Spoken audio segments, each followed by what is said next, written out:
अमेरिकी सेना ने ओमान की खाड़ी में ईरानी तेल टैंकर्स को निशाना बनाया और इसके बाद ईरान ने बिना किसी हिचकिचाहट के करारा जवाब देने की चेतावनी दी है। दरअसल अमेरिकी सेना ने जास्क के पास ईरानी समुद्री इलाके से होर्मुज स्ट्रेट की ओर जा रहे एक तेल टैंकर को निशाना बनाया। अमेरिका ने दावा यह किया कि उसने ईरान में सैन्य ठिकानों पर बमबारी की है और ईरान ने कहा कि उसके सशस्त्र बलों ने तुरंत जवाबी कार्रवाई करते हुए अमेरिकी सैन्य जहाजों पर हमला किया, उन्हें भारी नुकसान पहुंचाया। ईरानी नौसेना ने यह कहा कि उसने तीव्र विस्फोटक वॉरहेड्स से जवाब दिया है और उसकी खुफिया रिपोर्ट्स के अनुसार अमेरिका को भारी नुकसान पहुंचा, जबकि घुसपैठ करने वाले दुश्मन जहाज तेजी से होर्मुज स्ट्रेट से भाग गए। इस्लामिक रिवॉल्यूशनरी गार्ड कॉर्प्स ने यह जानकारी सोशल मीडिया पर साझा की। पश्चिम एशिया में जारी तनाव एक बार फिर खतरनाक मोड़ पर पहुंच गया है। क्या हो रहा है इस वक्त, बात करेंगे इसी पर। इस वीडियो के अंत तक बने रहिएगा हमारे साथ। नमस्कार, मैं हूं आशीष त्रिपाठी आपके साथ। गुरुवार को अमेरिका और ईरान के बीच सीधे टकराव की खबर सामने आई, जब अमेरिका ने सेल्फ डिफेंस के तहत ईरान के पोर्ट्स पर जवाबी हमला किए जाने का दावा किया। और यह कार्रवाई तब हुई जब ईरान ने स्ट्रेट ऑफ होर्मुज से गुजर रहे 3 अमेरिकी नेवी जहाजों को निशाना बनाने की कोशिश की।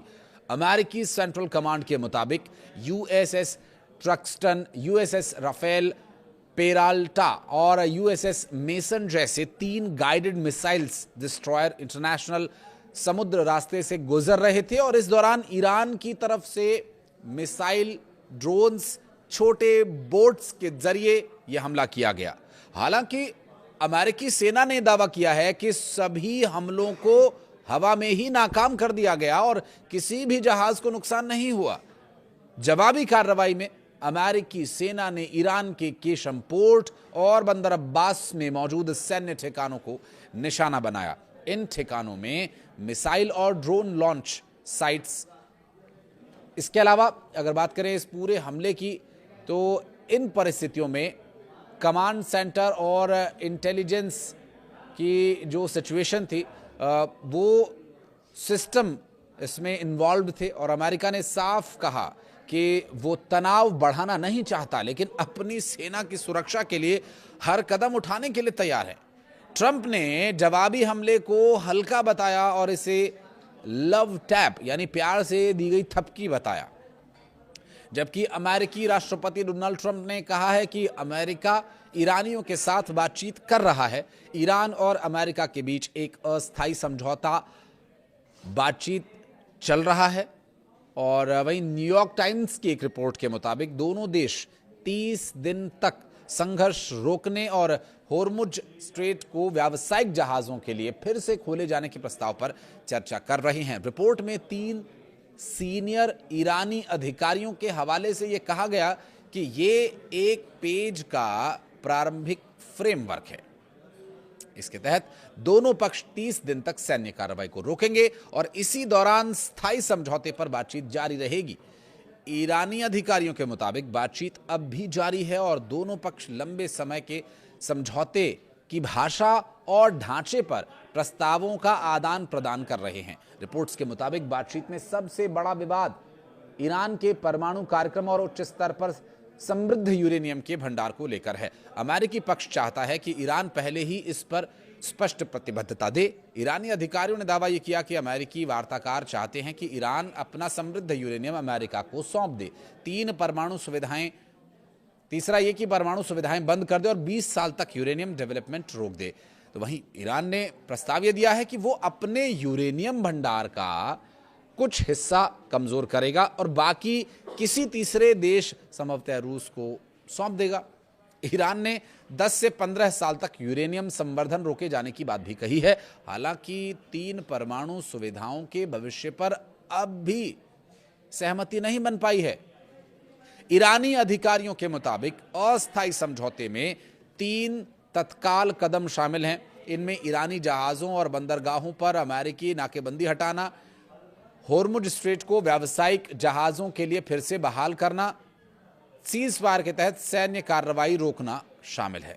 रिपोर्ट में यह कहा गया कि प्रतिबंधों में राहत ईरान के परमाणु कार्यक्रम का लंबी अवधि का भविष्य और विदेशों में जमे ईरानी वित्तीय संपत्तियों जैसे विवादित मुद्दों पर 30 दिन की बातचीत के दौरान चर्चा होगी। ईरानी अधिकारियों ने ये भी कहा कि तेहरान परमाणु हथियार नहीं बनाने और यूरेनियम संवर्धन रोकने की प्रतिबद्धता देने को तैयार है। हालांकि यूरेनियम संवर्धन रोके जाने की समय सीमा और शर्तों पर बातचीत अब भी जारी है। ट्रंप ने ईरान को यह चेतावनी भी दी कि यदि वो जल्द से जल्द समझौते पर हस्ताक्षर नहीं करता है तो उसके खिलाफ और भी कड़ी सैन्य कार्रवाई की जाएगी। ट्रुथ सोशल पर एक पोस्ट में ट्रंप ने लिखा कि 3 विश्व स्तरीय अमेरिकी विध्वंसक पोत अभी भारी गोलाबारी के बीच होर्मुज स्ट्रेट से सफलतापूर्वक निकल गए।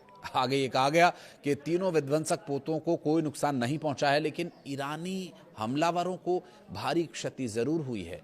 वे कई छोटी नौकाओं के साथ पूरी तरह से नष्ट हो गए हैं, जिनका उपयोग उनकी पूरी तरह से नष्ट हो चुकी नौसेना की जगह लेने के लिए किया जा रहा था।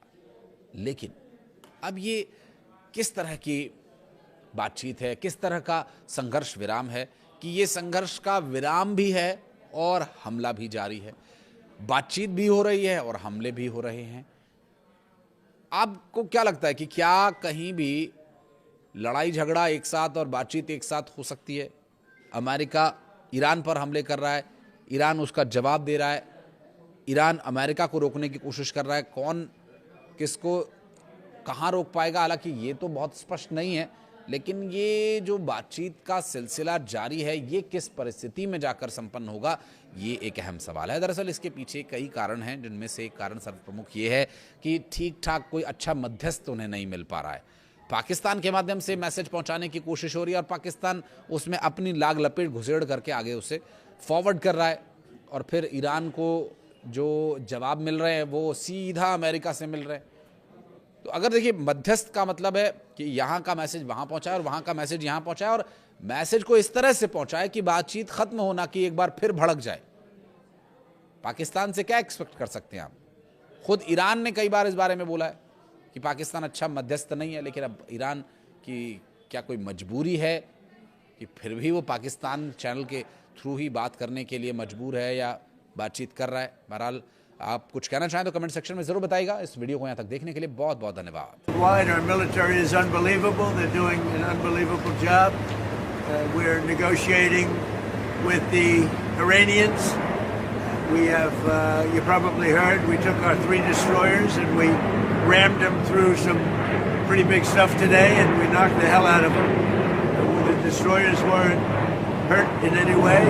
The people weren't hurt, but they were firing at us, and we were firing back at them.